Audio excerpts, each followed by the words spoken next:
Hi, my name is Emmett. My pronouns are they, them, and today is June 25th, 2020. Today I want to come to you guys with a conversation responding to some of the criticisms that I've had on my last video, which was a response to Unnatural Vegans video about Black Lives Matter. I want to generalize the conversation I've been having with a specific commenter into a video format to keep the conversation ongoing on my channel, as I have been thinking a lot about lately how I can keep these conversations with fuel and fire behind them. And I didn't want to script this video. I wanted to just come at you in like a conversational style, sitting here on my floor, sort of stream of consciousness. So we're going to talk about some of the points that they bring up, and I'm just going to respond to them with my opinions and sort of how I think about it, and kind of clarify what I typed out as my positions in response to some of the things they said. And I'm going to jump right into it. So this person says that they believe that the message that Swayze was trying to convey was misinterpreted as not being pro-BLM or being against it. They believe that the example of having an all-black committee solve police brutality issues is not rational and is not reasonable. They also believe that police brutality and accountability are the issues, and that the race of the people deciding how to fix that should be irrelevant. So my opinion on that is that I foundationally disagree. The attempt to reduce the entirety of Swayze's videos, rhetoric, messages, tone, context down to a speculative interpretation of what the idea is that she tried for, this supposed single message she had, if only we could just boil it down and ignore the rest of the shitstorm, essentially, to look at this shrouded, alleged diamond within, is unhelpful in my opinion. It doesn't stand up when you start dissecting and you find a shit ton of problem-riddled messages and their resulting consequences. Many of these problems being raised by Black people in Swayze's comment section. There is not one single message that Swayze is giving with this video. There is an abundance of problems, all with consequences that all need to be talked about. It is justified and it is warranted to talk about these problems and the way that she has chosen to respond to all of the criticism she has received. So I said that I believe human communication and messaging is far messier than pointing at the entirety of a specific human communication and saying, this is a good thing, this is a bad thing, with no in-between or outside. It is of my opinion that you can have critiques of overall activism strategies. For instance, if you look at the proposition of an all-Black organization or group necessarily leading a particular movement, pushing for policy changes for police brutality, or an example like that, you can have questions. You can have concerns. You can have shit to hash out, the logistics and the pragmatics of. And at the same time, you can look a bit harder at the whole breadth of criticisms being dumped on Unnatural Vegan right now in an attempt to understand why critics are affected by the overall tone, rhetoric, messages, and implementation of the video itself. I'm not interested in attempting to boil Unnatural Vegan's video down to she meant well. You can even look at this very example that you are giving with the all-Black committee and attempt to find your own blind spots by listening to Black people and why they are proposing this, and hopefully learning about what exactly was being communicated by Black Veg Fest, the nuance of it, and lessen the chance you'll possibly water it down in ignorance. It is of my opinion that as white people, it's immeasurably important that we accept and understand in action that there are certain things we are bound to speak on defensively or critically, especially when they center people of color and specifically Black people, because we literally are not accustomed to that in any situation. This conversation is my attempt to talk to another white person and advocate that they strengthen their allyship to be more intersectional and more inclusive. I also wanted to point out again, alongside all these other simultaneously occurring thought trains, you can also consider that Unnatural Vegan had complete control over her video. She cherry-picked literally all of the things she discussed, and then said a bunch of completely starkly deaf, offensive, hypocritical, pretentious shit about every single piece she brought to the table. You can do that at the same time you listen to and respect what Black Veg Fest was proposing. Swayze, ever so revolutionary with this video, even said herself, I've seen Black people with different opinions. And of course, as we listen to Black Veg Fest, we obviously know Black people have different opinions on how to handle specifically anti-Black police brutality. You know what I mean? Like, essentially, you should ask questions, have opinions and concerns, engage in logical and critical thinking about every single thing. Do not let other people do your thinking for you. Think about effective activism and what that looks like. Think about intersectionality. You can listen to what Black people are telling you they need for their specific intersections of issues when it comes to police brutality, instead of jumping to protect and defend the prestige of a white creator and cherry pick one piece that you disagree with while ignoring all other criticisms, which I say genuinely and without condescension. For someone to sit and watch this video and not leave with an abundance of criticisms and a sour taste in their mouth is directly resulting from privilege, and that's just clear. It's what we do with the knowledge we have when we dig deeper and unpack our privilege as white people. That is the critical work. That is my opinion, and I truly believe that. When it comes to privilege in this conversation, what I am attempting to do is to acknowledge my own in an attempt to encourage another white person to acknowledge their own too. This is not me attempting to devalue the experiences of the person I am talking to. This is not an attempt to push anyone down, to make anybody feel bad. We are so far past that. We are so far past that. We need to move past that white fragility. That is what that is called, is that feeling of not being able to sit with and just acknowledge our privilege.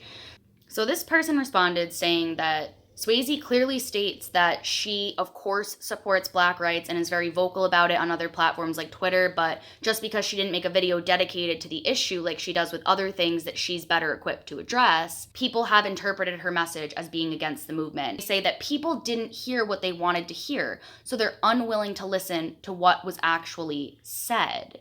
I completely disagree that this is a problem where people didn't hear what they wanted to hear, so they're unwilling to listen to what was actually said. I know that I certainly am not in this mysterious camp of people, I'm not sure who is being referred to here, who is unwilling to listen. There's a massive difference between not listening and full-on, full-out listening and knowing that unfortunately what you heard was garbage. The fact is that Swayze made a video arguing that not only do vegans not need to talk about Black Lives Matter, but in fact, in many cases, it makes sense for them not to. She had literally thousands of Black viewers in her comment sections criticizing her and doubled down like a complete fool in another video. That's how she responded to the criticism. Here's where some tension started to escalate between me and this person. And I just wanted to sort of meditate on this, be accountable where I need to be accountable, and discuss this. So where I think that this started souring for this person was when I began to discuss privilege. I wrote, over an hour's worth of watching a privileged white woman defend herself when no one was attacking her and being enmeshed in her own blindness, purposeful ignorance, and ignoring Black people in her comments, arguing each of her points. You are also ignoring Black people in your position of privilege, and I would suggest meditating on your inherent privilege and non-experience, and having an honest conversation about how that is literally clouding your own judgment in ways that you can and are responsible to mediate. Privilege is not a bad word. Privilege is a reality. Just because you have white privilege does not negate the entirety of your life's experiences, your hardships. It is simply acknowledging that as a white person, you have privilege. That is something that takes white people, myself included, a lifetime to understand what that means. You can ignore it all you want, but that doesn't make it not real. So this person responded that perhaps I do have privilege, and that's what allows me to be able to sit back and absorb her content without my passions getting the better of me. An issue that does affect me personally is gay rights, but I'd like to think that if someone suggested a group led by gay people was the best way to address an issue for gay people, and Swayze said that sexuality of the people solving the problem shouldn't matter if they're solving the problem, I would be able to see this viewpoint. In this next part, I would like to be accountable that my tone was definitely escalating, and this is part of why I wanted to come on here and talk in a video format rather than on the computer, because I know that I'll be able to get my points across in a more level-headed way. But here's what I wrote. Your perhaps I do have privilege can full stop, because if you don't understand as a white person how you absolutely do have privilege, no perhaps, no maybes, no ifs, ands, or buts, you need to reassess. I want to point out that privilege in absolutely no way gives you this inherent 360-degree, clear-eyed, bushy-tailed look at the whole situation and allow for objectivity. My goddess, no. Privilege is a visor, and it clouds reason and judgment, and we end up with people who think intersectionality doesn't matter. The only people intersectionality can't matter to is privileged-ass white people who don't check themselves and are comfy, cozy. I am a white queer person. I am also transgender and non-binary. And wow, do I fundamentally disagree with you when it comes to what you're comfortable with in terms of groups of people leading LGBTQIA plus movements or making decisions for us. Do you really think in this Trumptopian, credit me, we live in, that the cisgender heterosexuals are going to jump in making policy changes for us queers without queer-founded, queer-led, and queer-maintained coalitions pushing, structuring, advocating for our needs? Really, you are just taking things to extremes, with the one example you've latched onto in this video about Black-led and constructed coalitions being this idyllic vision of only Black people at every step of the way doing every iota of work with no non-Black allyship, which is pragmatically just not what Black Veg Fest activists were saying. Here's where we kind of went awry, and I want to discuss this and have a conversation about allyship and about how we have conversations. This person responded by saying, okay, first I want to say that I'm not responsive to attacks on me for being white. The energy you and so many others have paints all white people as automatic oppressors of Black people, and unless a white person is 100% BLM, defund the police, etc., and getting vocal with the movement, we're just overprivileged and need to check ourselves. That's crazy. They say it's the same as a vegan labeling all non-vegans as murderers. Then they put quotes with some snippets of what I said in there, saying, grown-ass adult white woman, a privileged white woman, privileged-ass white people, saying that this blanket animosity toward white people just screams blind passion, which is why I think you're completely unwilling to interpret her video as it was meant to be seen. I also wonder how you would have approached this content if she wasn't white, because the points she make have nothing to do with her being white and make sense being said by anyone. I really just want to say again, you need to listen to Black people. Yes, I made a video talking about this subject. Swayze has received so much backlash from Black people specifically talking about issues that affect them, and I want you to consider that. Really, truly consider the criticisms that are being given by Black people, rather than talking about hypotheticals, such as if Swayze wasn't white. Swayze is white. Here's the situation that came from it. Would it be the same situation? No, it wouldn't, because we're talking about privilege, we're talking about oppression, we're talking about structural racism.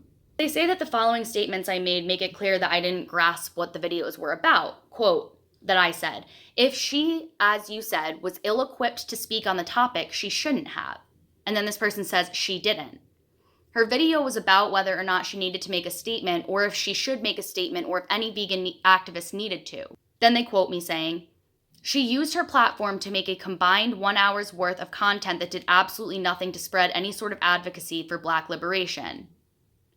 This person says she wasn't trying to. Okay, fair enough. Fair enough. She clearly was not trying to, I'll give you that.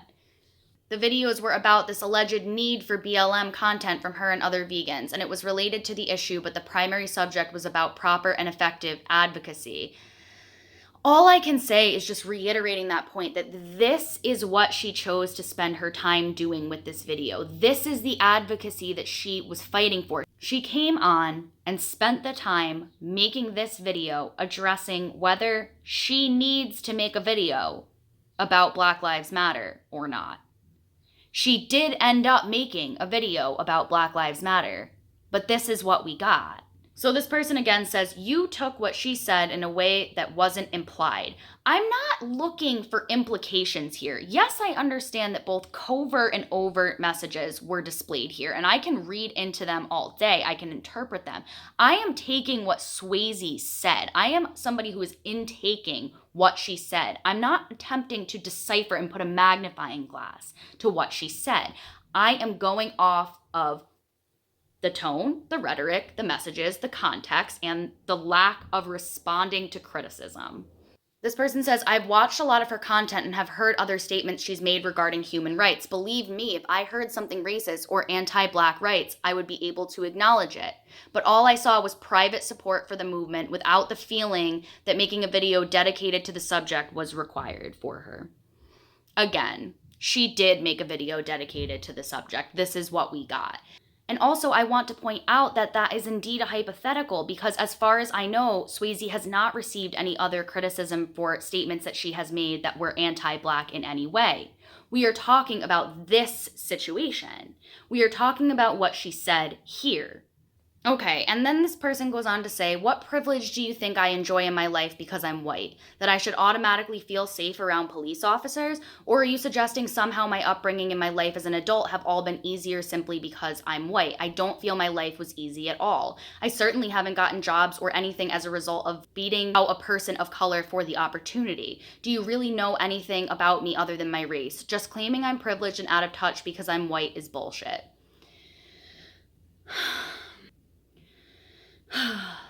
It is really difficult to respond to this part of what is said without being frustrated. I myself, as a white person, have shit going on. We all have shit. We've all been through shit. That's not what is being said here. What is being said here is that systems of oppression disproportionately make it so certain people go through shit more or are more likely to or in different ways than you have.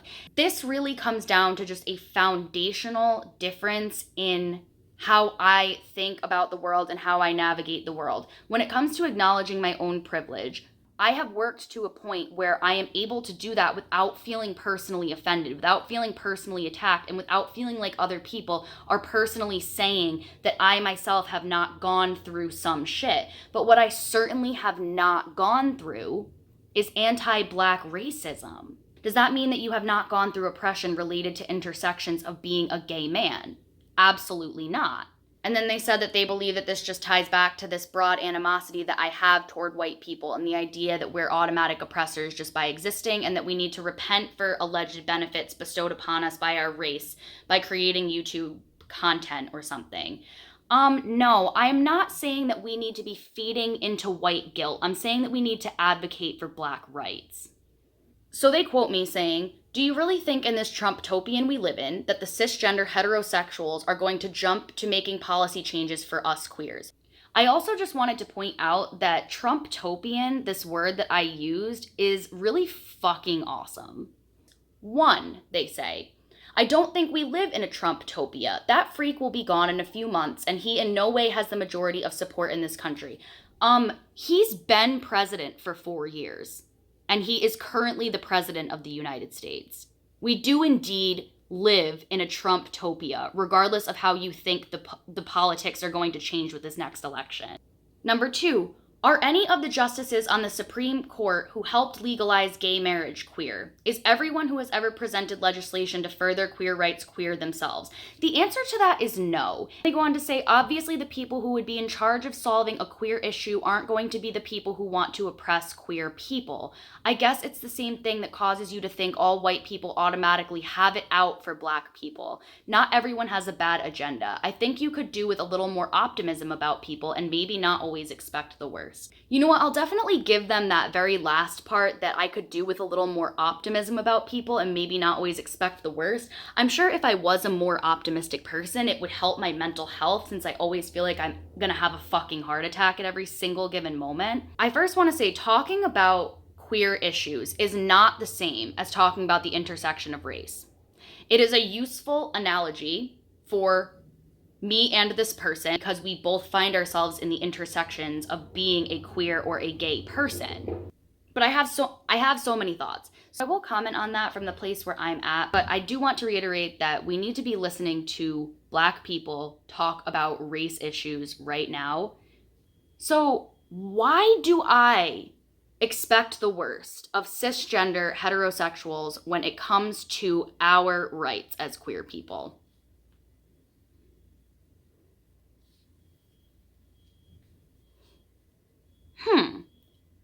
Okay, in my case, as a queer person, as a transgender person, why do I expect the worst of cisgender heterosexuals when it comes to our rights? I do not expect cisgender heterosexuals to liberate queer people.